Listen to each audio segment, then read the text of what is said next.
Pouvez vous présenter? Bruno Lagier, je suis donc maire d'un village dans les Hautes-Alpes, Barré-sur-Méouge, et je suis également vice-président du syndicat du futur parc naturel régional des Baronnies provençales. D'accord. Et vous avez participé à quel atelier? Donc j'ai participé à l'atelier voisin, moderne, et là je suis donc à l'atelier Les Écomères. D'accord. Et alors, qu'est-ce qui se trame? Qu'est-ce qui se trame?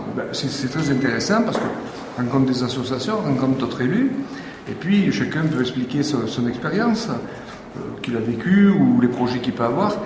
L'intérêt de cette journée, me semble-t-il, c'est qu'on n'a plus le sentiment d'être un peu tout seul, chacun dans notre coin.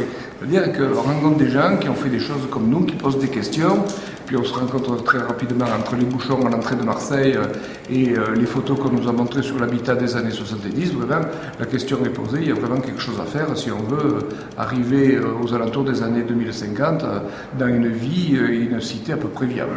D'accord, donc il y a urgence?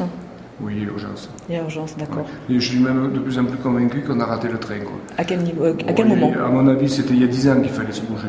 Aujourd'hui, je suis assez, quand même, je le disais dans notre atelier, moi je suis assez pessimiste et je me demande si on arrivera à s'en sortir parce que la situation est tellement complexe, la situation économique est tellement difficile et une partie de la population qui ne veut rien entendre, et peut-être une partie de la population qui considère que oui, sur la biodiversité, l'écologie, il faut faire quelque chose, mais c'est un petit côté, je dirais, un peu intellectuel, enfin faussement intellectuel. Mais en réalité, il faut amener le grand public à comprendre cette problématique. Il faut vraiment que maintenant le gouvernement, les régions en parlent et que ça devienne une affaire d'État qui intéresse tout le monde. Ça ne doit pas que être l'affaire des spécialistes. Vous pensez que c'est encore assez singulier, c'est-à-dire que c'est un problème majeur, mais on n'est pas assez nombreux en tout cas à en prendre conscience? Oui, je pense. Je pense que c'est vraiment un problème majeur et on s'en rend compte tous les jours. Ouais. Mais la population ne s'en rend pas compte. La population aujourd'hui a des problèmes économiques sans fin. Donc se pose plutôt la question de trouver du boulot et de régler des problèmes, mais ne se pose pas des problèmes de biodiversité, d'écologie, etc.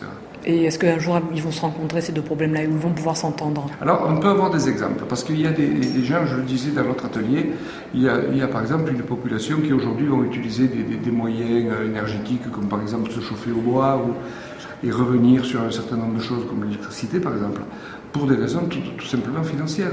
Donc, ou même des gens qui font leur jardin sans vouloir entrer dans la thématique des jardins partagés, très intello. Mais non, il y a des gens qui reviennent à des choses comme ça parce qu'ils en ont besoin financièrement. D'accord, très bien. Merci beaucoup. Très bien. Et bien, bonne continuation. Merci.